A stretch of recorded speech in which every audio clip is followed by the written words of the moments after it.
cœur de l'histoire. Retour aux origines.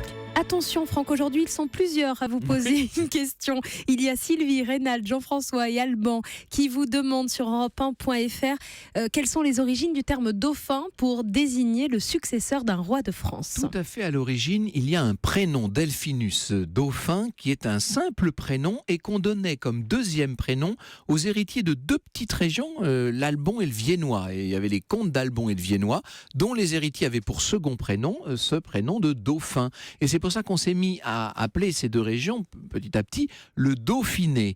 Or, le dernier dauphin du Viennois, Humbert II, est contraint de vendre ses seigneuries et jusqu'au traité de Romans le 30 mars 1349, par lequel il cède le Dauphiné à Philippe VI, roi de France, il a toutes sortes de difficultés financières. Puis finalement, donc, la couronne de France récupère en 1349 cette région du Dauphiné et il est dit dans le traité que ces terres vont devenir apanage du fils aîné du roi.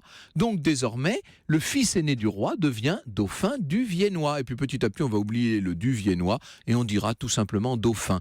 Et par homonymie, alors là, c'est là que ça devient amusant, c'est que ça n'a rien à voir avec un dauphin, l'animal, le mammifère marin, mais par homonymie, on se met à utiliser des dauphins, alors qui sont d'ailleurs souvent des dauphins héraldiques, des dauphins tout à fait symbolisés, pour désigner le fils du roi de France. Quant à Louis XIV, vous savez qu'au grand siècle, tout est grand, la grande galerie, le grand canal, le grand siècle, enfin tout est grand, et donc on va appeler le fils de Louis XIV le grand dauphin.